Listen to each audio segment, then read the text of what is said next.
everyone, this is your CEO and founder of We Think of Wani. So, if mapapansin ninyo, I'm taking a walk kasi meron akong bisita na sobrang kulit so that I can still give my value share for you guys. And for this video, we're going to discuss lead generation in social media.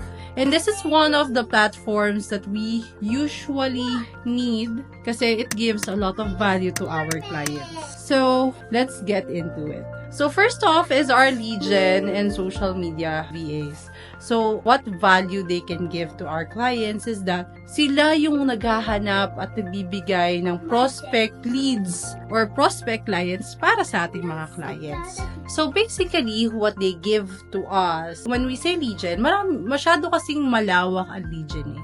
Pero in overview kasi, a lead gen is someone who reaches out to a lot of leads, whether it's a warm lead, especially mga call center, alam nila to. Warm lead or cold lead, sila ang in charge na mag-reach out sa kanila in order to promote a product, promote their client, or promote a certain offer.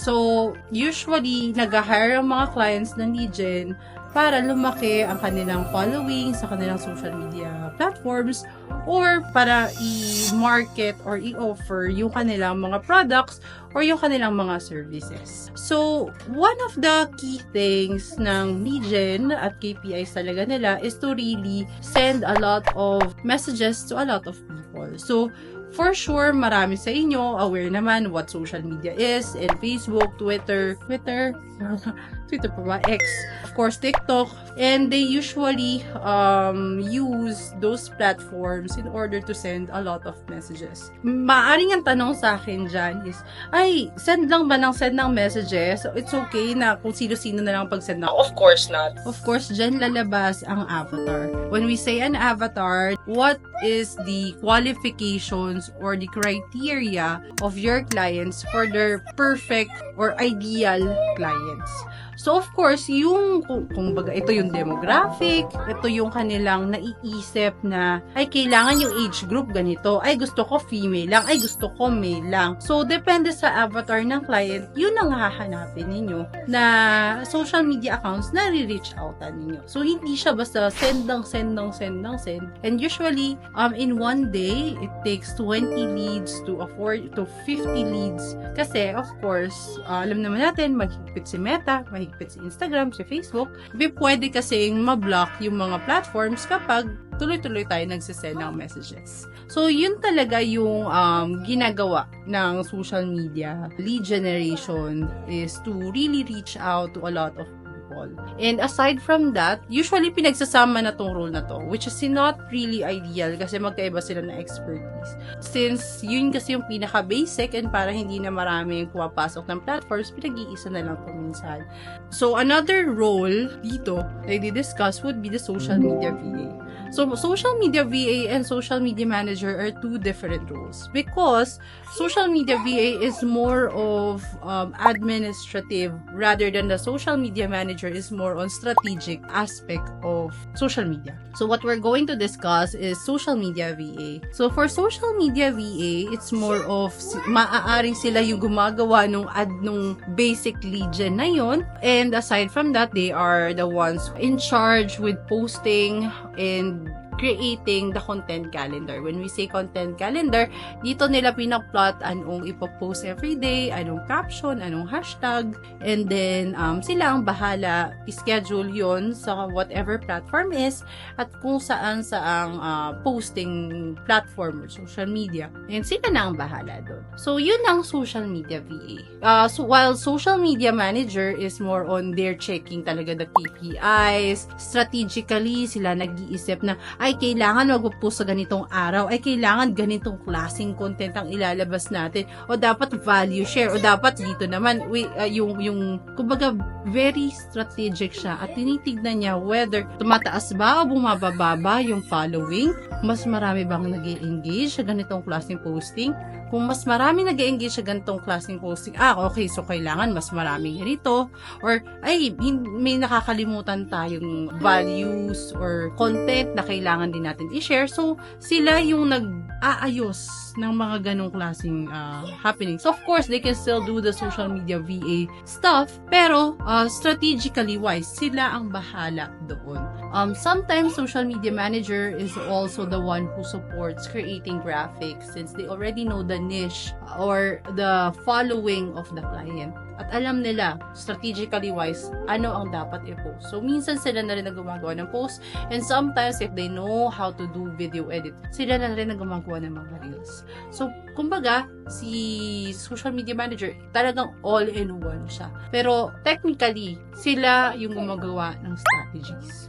Ang goal ni social media VA is to execute, while manager is to make sure the KPIs or the key performance indicators are being achieved. Kumbaga, kung ang goal ninyo is in 2 weeks or in 1 month, kailangan makit yung 200 followers, siya mag-iisip paano yun ma-achieve. Kasi hindi yun ma-achieve if post lang kayo ng post. So, that's why these types of roles are very valuable to our clients. Kasi, especially in the US, and not just in the US, even here in the Philippines, sobrang importante ng social media, especially for marketing products and services. And ito ang pinaka-biggest marketing platform ng any businesses that we currently have. And we all know that. Not just in the US, not just in the other country, but here in the Philippines as well. Even here in the Philippines, sikat din ang social media management. At may mga nag-o-offer talaga niya ng isang package na, sige kami ang magmamarket ng page mo, kami ang magmamarket ng products mo. May mga ganong services na ino-offer sa mga local businesses dito rin sa Pilipinas. So that's why it's very in demand to have that type of skill, even though it's not as skilled as the others like technical work, pero it's also a very valuable role na kinukuha ng mga kliyente natin because it can generate a lot of money for them because you are generating leads by reaching out to certain people through lead gen, and of course you are promoting their products through social media as a social media VA or as a social media manager. So basically those are the roles na very valuable even today, even though some of the people say na parang hindi siya ganun ka bigat na role. Yes, pero it's a very valuable one. And marami rin naghahanap sa amin ng social media VAs and especially lead generation specialists. So again, malawak pa ang nagagawa ng social media managers and lead generation. Hindi lang itong na-discuss natin today, but these are the basics na parang more on overview ng what the role does. And these are the roles na pwede nyo ring aralin and pwede nyo i-offer sa mga clients ninyo. As long as if you're going to offer this, make sure here are the tips that I can give you is that present a portfolio. Present a good portfolio saying na this is what I can do, and usually clients are very visual. So better yet, create some graphics, create some things that you think that can help their business kung kayo ang mapipili nila as a VA. So basically, that's it for this video. Again, thank you so much for watching.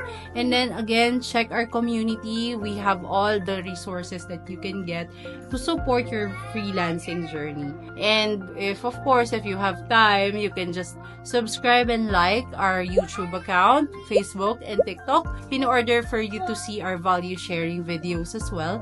And yeah, basically, we're also going to post some job posting there, and para makilala nyo rin yung mga coaches namin na ipepresent in a few weeks. Kasi we are also going to offer coaching services for freelancing na gusto talaga ng medyo hand-holding hanggang sa magkaroon sila ng trabaho.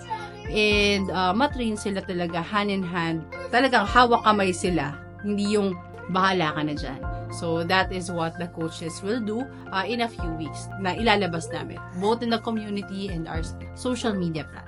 So, again, thank you so much for watching, and thank you. So, if you guys have any questions, anything that you want to recommend us on creating videos, anything na tingin nyo that you want to learn pa more, you can just, of course, go to our community and let us know, or you can just put it down on the comment section, and that's it. Thank you so much. Bye for now.